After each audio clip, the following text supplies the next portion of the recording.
Rally में जिस तरह उन्होंने अखिलेश की आलोचना की थी और भारतीय जनता पार्टी की तारीफ की थी, प्रशंसा के पुल बांधे थे, उससे हो सकता है कि सईद कासिम उनको वोट दे और मुसलमान वर्ग उनको वोट देने वाला नहीं है। निश्चित रूप से कहीं न कहीं भारतीय जनता पार्टी की एक चाल है, भारतीय जनता पार्टी की एक सोची समझी रणनीति है। मैं तो मानता हूं कि मायावती जी के लिए डू और डाई की चुनौती है। उनका अगला 2027 का चुनाव जो है, उनका तो अगला भविष्य तय कर देगा। बहुजन समाज पार्टी उत्तर प्रदेश में पूरी ताकत के साथ कमबैक कर रही है। हमारे साथ बात करने के लिए वरिष्ठ पत्रकार सुरेश बहादुर सिंह हैं, उनसे बात करेंगे। सुरेश सर, बहुत बहुत स्वागत है आपका। देखा आपने अभी कि बहुजन समाज पार्टी ने जो एक बड़ी रैली करी, उसमें जो जनसैलाब उमड़ा, आपको पहले उस रैली के ऊपर अपनी राय दीजिए, क्योंकि बहुजन समाज पार्टी की सबसे बड़ी रैली जो थी वो अब तक की यही रही है और मायावती कह चुकी हैं कि हम पूरी ताकत के साथ 2027 विधानसभा चुनाव लड़ने जा रहे हैं। देखिए, बहुजन समाज पार्टी की जब भी जो भी रैलियाँ हुई हैं, बहुत बड़ी रैली हुई है। आप लोगों का आकलन होगा कि सबसे बड़ी रैली होगी, लेकिन मेरा मानना है कि स्वर्गीय काशीराम के नेतृत्व में जो रैली हुई थी वो रैली बहुत बड़ी थी। अभी आपने कहा कि इस रैली के माध्यम से मायावती कमबैक कर रही हैं। मैं कमबैक नहीं कर रही, कमबैक करने का प्रयास कर रही हैं, क्योंकि आपने उसकी पिछली विधानसभा में की परफॉर्मेंस देखा था, मात्र एक सीट पर सिमट गई थी। अब उस परफॉर्मेंस को अपनी स्थिति सुधारने के प्रयास में लगी हैं और कोशिश कर रही कि उनकी स्थिति सुधरे। ये सच बात है। लेकिन वहीं पर जिस तरह रैली में उन्होंने पीडीओ को गालियां दी, अखिलेश यादव को निशाने पर लिया और भारतीय जनता पार्टी की जिस तरह से तारीफ की, उन्होंने कहीं न कहीं जाने अनजाने में भाजपा का ही पक्ष लिया और समाजवादी पार्टी का विरोध किया। समाजवादी पार्टी के पीडीओ को ही उन्होंने आलोचना की और ये निश्चित रूप से कहीं न कहीं भारतीय जनता पार्टी की एक चाल है, भारतीय जनता पार्टी की एक सोची समझी रणनीति है। क्योंकि अगर लोग ना भी कहें तो भारतीय जनता पार्टी प्रचारित प्रसारित कर रही है कि रैली बहुत बड़ी थी, इससे बड़ी रैली कोई हुई ही नहीं। और वहीं से प्रचार शुरू हो रहा है कि अब भारत मुख्यमंत्री अगर मायावती, पूर्व मुख्यमंत्री मायावती अगर 50 भी सीटें पाएंगी तो फिर से वो मुख्यमंत्री बन सकती हैं। ये वही की देन है। ऐसा हुआ भी है। लेकिन वहीं भारतीय जनता पार्टी, शायद ये भी याद होगा उनके कार्यकर्ताओं को, उनको लोगों को, कि जब भारतीय जनता पार्टी से कल्याण सिंह के रिजिम में मायावती जी ने समझौता किया था तो भारतीय जनता पार्टी और बसपा के बीच एक समझौता हुआ था, 6 महीने का शासन वो चलाएंगी और 6 महीने का शासन भाजपा चलाएगी।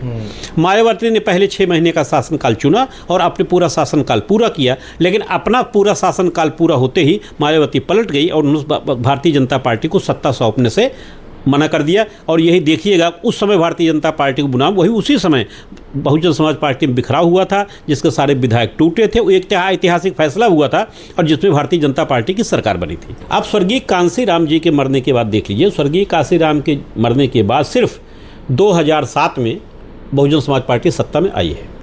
मैं आज भी मानता हूं वो किसी की मेहनत का परिणाम नहीं था। उस स्वर्गीय काशीराम जी को हमारे प्रदेश ने, हमारे समाज ने, हमारे प्रदेश की जनता ने काशीराम जी को बहुजन समाज पार्टी की सरकार बना करके उनको श्रद्धांजलि दी थी। आप उसके चुनाव के बाद से देखिए, 2012 के बाद से देखिए, 2012 से जो भी चुनाव बहन मायावती जी ने लड़ा है या बहुजन समाज पार्टी ने लड़ा है, उनकी पार्टी निश्चित रूप से उनका जनाधार खिसकता गया है। अब कारण क्या है? कारण सिर्फ ये रहा कि जिस तरह से स्वर्गीय काशीराम जी अपने लोगों से, अपने समाज के लोगों से, सभी जातियों धर्मों को जोड़ करके आगे चल रहे थे, लोगों को साथ चल रहे थे, वो काम जो मायावती जी को करना चाहिए था, जो एकमात्र दलित नेता के रूप में थी, वो मायावती वो कार्य काशीराम के उन सपनों को नहीं पूरा कर पाई, जिससे दलित समाज में उनकी अपनी छवि वो नहीं हो पाई जो स्वर्गीय काशीराम जी की थी। दूसरा दौर ये भी था, उनसे जाते जाते एक दौर ये भी आया स्वर्गीय काशीराम जी के साथ बाद जो काशीराम जी के सहयोगी थे, जो पुराने उनके सहयोगी थे, एक एक करके उनकी अवहेलना होती गई, एक एक करके उनको किनारे किया गया। क्यों किया गया, कैसे किया गया, मैं उन कारणों में नहीं जाना चाहता, लेकिन उनको कहीं न कहीं किसी न किसी रूप में बाहर का रास्ता दिखा दिया गया। अब वो जब तक भारतीय बहुजन समाज पार्टी में, तब तक तो ऐसा नहीं लगता था कि कितने प्रभावशाली होंगे। लेकिन उन लोगों ने जब भी अपने काम किए, इतना फायदा तो जरूर किया, मायावती जी के साथ रह करके उन्होंने अपने समाज के लोगों के लिए, अपने जाति धर्म के लोगों के लिए कार्य किया और अपने समाज में, अपने जाति में, अपने संप्रदाय में उन्होंने जगह बनाई। कुछ भी हो, चाहे 1% रहा हो, चाहे 2% जनाधार रहा हो, चाहे 3% जनाधार रहा हो, और वो जनाधार जब लेकर के बाहर गए तो उस जनाधार का भी बहुजन समाज पार्टी को नुकसान हुआ। फिर इसके बाद कई चुनाव हुए। जब चुनाव की बात आई, अब जैसे आपने कहा दमखम उतरने की बात है, मैं तो मानता हूं कि मायावती जी के लिए डू और डाई की चुनौती है। उनका अगला 2027 का चुनाव जो है, उनका तो अगला भविष्य तय कर देगा। इसके चुनाव परिणाम तो अगला भविष्य तय कर देगा।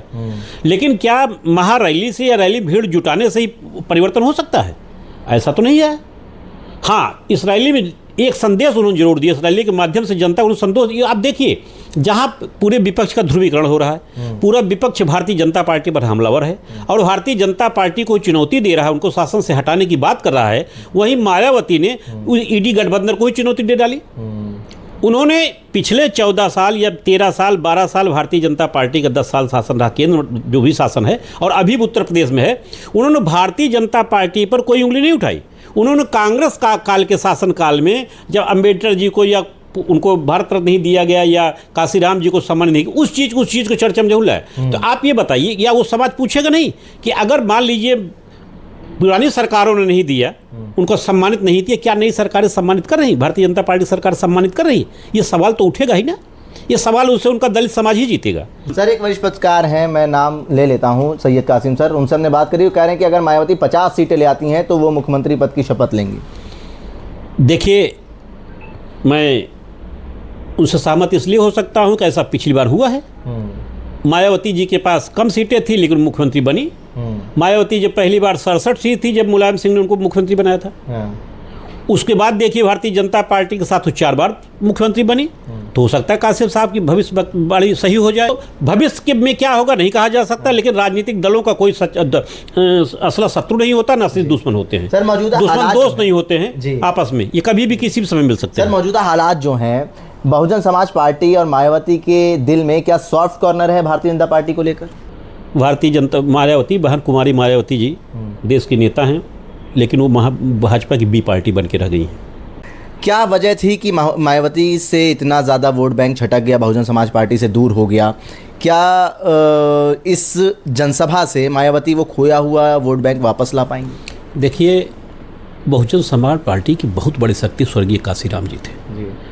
मैं ये मानता हूँ कि जब स्वर्गीय काशीराम की मृत्यु के बाद जब 2007 बहुजन समाज पार्टी सत्ता में आई थी, तो स्वर्गीय काशीराम के ही प्रयासों मतों का प्रयास था, उनके ही परिणाम था, उनकी इतनी लोकप्रियता थी, उनको ये लोग जानते थे कि उन्होंने बहुजन समाज पार्टी को बहुमत से सरकार बनाई थी। आप उसके बाद देखिएगा, जब भी देखते जाइएगा तब बस बहुजन समाज पार्टी का ग्राफ निरंतर गिरता आ रहा है। वो भी उसका एक कारण ये भी रहा है कि मायावती जी, जहाँ काशीराम जी में एक गुण था, कुछ जनता में सहज मिलते थे, अपने लोगों से मिलते थे, सभी जातियों को धर्मों से मिलते थे, अपनी जात समाज में नीचे जाकर बैठ खाना खाते उनसे मेल मिलाप करते थे। वहीं मायावती जी को आप देखिएगा, वो अपने दल से, अपने लोगों से ही दूरी बना रखती थी। कभी कोई, चाहे जहाँ देखिए दलितों पर अत्याचार हुआ, चाहे हमले हुए, कहीं भी मायावती कहीं जाने को नहीं मिली, वो कहीं गई ही नहीं, ना उनका उन्होंने हाल चाल पूछा। तो ये इसका असर पड़ता है। और इनकी इसी नाराज़गी से आप देखिए, भीम जो है, चंद्रशेखर रावण, उसकी लोकप्रियता देखिए, उसकी लोकप्रियता बढ़ी है। यही एक कारण था कि वो हर जगह पहुंचने लगा। दलित समाज जागरूक हो चुका है। निश्चित रूप से कांसीराम जी ने उस समाज को जागरूक कर दिया है, और वो भी समाज जानता है कि हमारा नेता अगर कोई है तो हमारे सुख दुख में, हमारे उसमें संरक्षण आए, हमको संरक्षण दे, हमारा साथ दे। वो अभी उसकी ये इच्छा होने लगी है। तो अगर आप ऐसा नहीं करेंगे तो निश्चित से उस समाज से, उस जनता की निगाह से आप उतर जाएंगे, और वो वही चीज़ आपको बनानी होगी। अगर ऐसा मायावती करती हैं तो निश्चित रूप से उनका जनाधार बढ़ भी सकता है, लेकिन जो उनका स्वभाव है, जैसा हम लोग देखते आए हैं, वो कभी जनता के बीच गए ही नहीं है। तो उनको जनता के बीच जाना होगा। मैसिव रैली थी जो आपने कहा कि अब तक की जो सबसे बड़ी रैली थी, उस रैली में जिस तरह उन्होंने अखिलेश की आलोचना की थी और भारतीय जनता पार्टी की तारीफ की थी, प्रशंसा के पुल बांधे थे, उससे हो सकता है कि सैयद कासिम उनको वोट दे और मुसलमान वर्ग उनको वोट देने वाला नहीं है।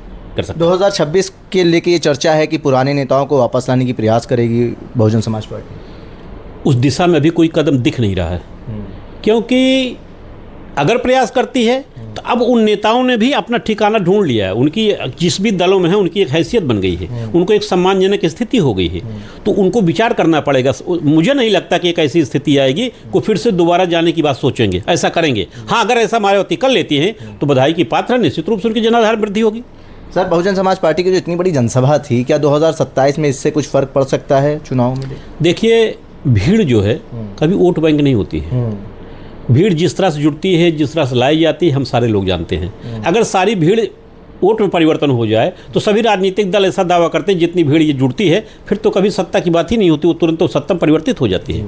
तो भीड़ तो खैर ताकत दिखाने का एक, अपनी जनाधार दिखाने का एक शक्ति है, अपनी ताकत दिखाई है। अब इस ताकत को कैसे आप वोट में परिवर्तित करेंगे, यही तो देखना होगा। आपको क्या लगता है कि मायावती आने वाले समय में इंडिया गठबंधन का हिस्सा बन सकती है?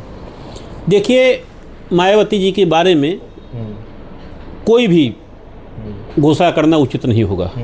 मायावती जी समाजवादी पार्टी के साथ सरकार बना चुकी हैं। मायावती जी कांग्रेस के साथ मिलकर चुनाव लड़ चुकी हैं।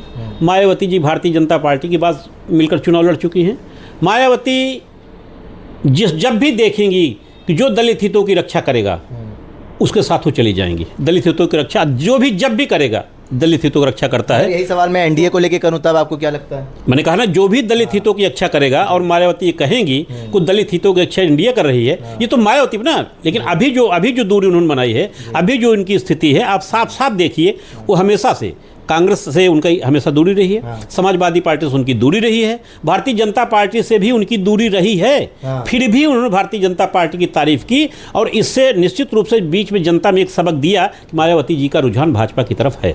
बहुत शुक्रिया सर, बात करने के लिए। धन्यवाद। वरिष्ठ पत्रकार सुरेश बहादुर सिंह हमारे साथ बात करने के लिए मौजूद थे। जिस तरीके से आपने देखा था, पिछला इंटरव्यू हमने करा था बहुजन समाज पार्टी को बहुत करीब से कवर करते थे सैयद कासिम सर, उनकी जो बातें थीं उस पर वरिष्ठ पत्रकार सुरेश बहादुर सिंह कैसे देखते हैं, उन बातों को कैसे देखते हैं, ये जानने की कोशिश करी। भारत एक सोच के लिए आकिब मिराज खान, लखनऊ।